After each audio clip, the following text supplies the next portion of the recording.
اب آپ جب عرفات میں پہنچیں گے، عرفات پہنچ کر اپنا خیمہ تلاش کر لیں، خوب لبیک پڑھیں، ایسا منظر ہوگا کہ آج لاکھوں مسلمان ایک ہی لباس میں احرام میں ملبوس ہیں، ہر طرف لبیک کی صدائیں بلند ہو رہی ہیں۔ یقین جانیے بے شمار اولیاء کرام اور اللہ کے دو نبی حضرت سیدنا خضر علیہ السلام اور حضرت سیدنا الیاس علیہ السلام بھی روز عرفہ میدان عرفات میں حاجیوں کے ساتھ تشریف فرما ہوتے ہیں۔ اے حاجیوں تمہیں مبارک ہو، اللہ کے دو نبی ہر سال عرفات کے دن عرفات کے میدان میں ہوتے ہیں۔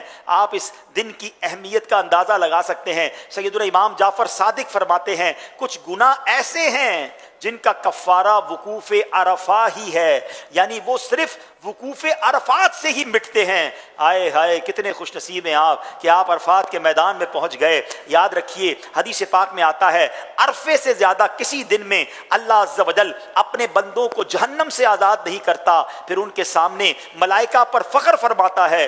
پیارے آقا فرماتے ہیں عرفے سے زیادہ کسی دن شیطان کو زیادہ صغیر و ذلیل، حقیر اور سخت غصے میں بھرا ہوا نہیں دیکھا گیا، اور اس کی وجہ یہ ہے کہ اس دن میں رحمت کا نزول اور اللہ عز و جل کا بندوں کے بڑے بڑے گناہ معاف فرمانا شیطان دیکھتا ہے۔ ایک شخص نے عرفہ کے دن عورتوں کی طرف نظر کی، نبی پاک نے فرمایا آج وہ دن ہے کہ جو شخص کان اور آنکھ اور زبان کو قابو میں رکھے اس کی مغفرت ہو جائے گی۔ اس دن کان قابو میں رکھنا ہے، آنکھیں قابو میں رکھنی ہے، زبان قابو میں رکھنا ہے، نہ لڑائی کرنی ہے، نہ ادھر ادھر دیکھنا ہے، نہ عورتوں کی طرف نظر کرنی ہے، نہ بد نگاہی کرنی ہے۔ مجھے کچھ نہیں کرنا ہے، مجھے آج مغفرت لینی ہے، مجھے آج اپنے رب کو راضی کرنا ہے۔ میں عرفات کے میدان میں آیا ہوں، مجھے محشر کے میدان کی رسوائی سے بچنا ہے۔ آج عرفات کے میدان میں رب کو ایسا راضی کر کے جانا ہے کہ اللہ کے عرش کا سایہ مجھے قیامت کے دن مل جائے۔ اے میرے پیارے اسلامی بھائیوں، اب جب دوپہر کا وقت ہو جائے، جب ظہر کا وقت شروع ہو جائے، سبحان اللہ،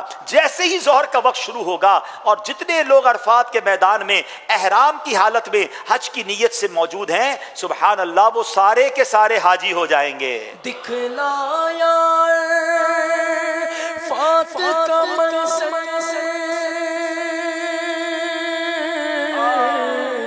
یہ بھی کرم ہے، یہ بھی کرم کر، یہ بھی کرم ہے، یہ بھی کرم کر، بخش ہر حاجی کو خدا یا بخش ہر حاجی کو خدا یا بخش ہر حاجی کو خدا یا بخش ہر حاجی کو خدا یا اللہ میری جھولی بھر دے، یا اللہ میری جھولی بھر دے، یا اللہ میری جھولی۔ عرفات کے میدان میں دوپہر کے وقت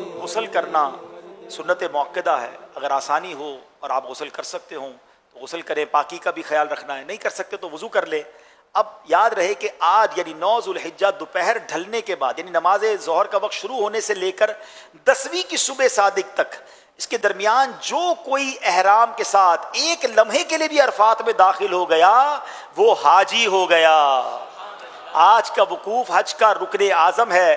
عرفات میں ظہر کے وقت میں ظہر اپنے خیموں میں پڑھیں گے، عصر کے وقت میں عصر اب اپنے خیموں میں ادا کریں گے۔ ہر نماز کے بعد کھڑے ہو کر وقوف کریں، جتنا ہو سکے بغیر سائے کے، بغیر ٹینٹ کے، بغیر چھتری کے کھڑے ہوں۔